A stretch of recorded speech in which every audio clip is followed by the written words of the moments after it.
اعوذ باللہ من الشیطان الرجیم بسم اللہ الرحمن الرحیم ورفعنا لک ذکرک.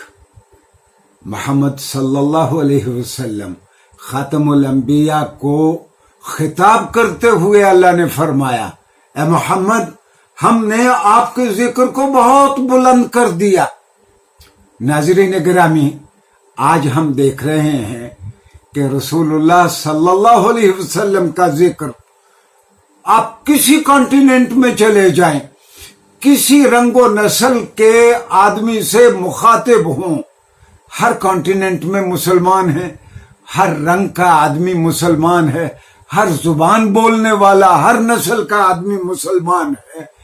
اور تاریخ نے یہ دیکھا کہ جس طرح آپ کے ذکر کو بلند کیا گیا، اللہ کی جانب سے کسی اور کے ذکر کو اس طرح بلند نہیں کیا گیا.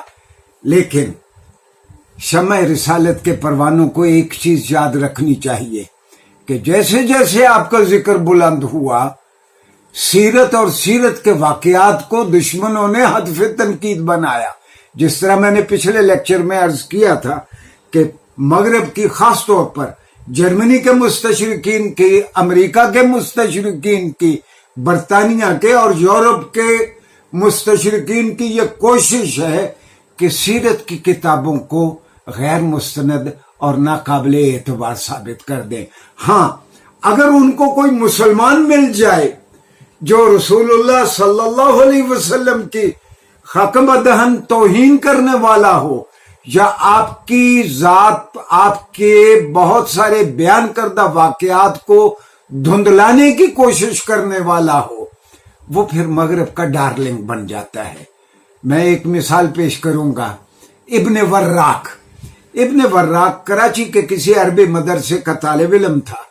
عربی بہت اچھی جانتا تھا، انگریزی میں اچھی مہارت تھی.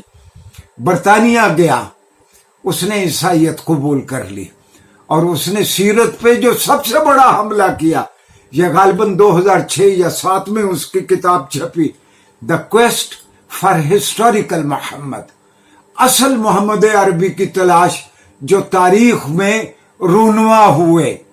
اور اس کا نچوڑ اس کی کتاب کا یہ ہے کہ ساری اچھی اچھی باتیں عقیدت کی بنیاد پر سیرت نگاروں نے محمد صلی اللہ علیہ وسلم کے نام کے ساتھ وابستہ کر دی ہیں. یہ ساری جھوٹی کہانیاں ہیں جو سیرت کے نام سے سنائی گئی ہیں. اچھا، جب ایک مرتد شخص یہ کہتا ہے تو پھر مغرب کے اسکالرز کو بھی حوصلہ ملا. آپ حیران ہوں گے کہ رابرٹ سپینسر نے 2012 میں، یعنی آج سے 9 سال پہلے، 10 سال پہلے، 2013 میں اور پھر کئی مرتبہ اس کی کتاب چھپی، ڈڈ محمد ایگزسٹ؟ کیا محمد صلی اللہ علیہ وسلم واقعتاً دنیا میں آئے تھے، یا مسلمانوں نے از خود ایک دیومالائی شخصیت، ایک تخیلاتی شخصیت انہوں نے بنا لی ہے اور سارے اچھے اچھے اوصاف ان کے نام کے ساتھ وابستہ کر دیے ہیں. میں نے جس طرح عرض کیا تھا کہ یہ شرف صرف رسول اللہ صلی اللہ علیہ وسلم کو ملا. آپ کی زندگی کے ایک ایک لمحے کو شمع رسالت کے پروانوں نے ریکارڈ کیا اور اگلی نسلوں تک پہنچایا. ناظرین گرامی، اس میں سب سے بڑا دشمن رسول اللہ صلی اللہ علیہ وسلم کا برنارڈ لیویس ہے.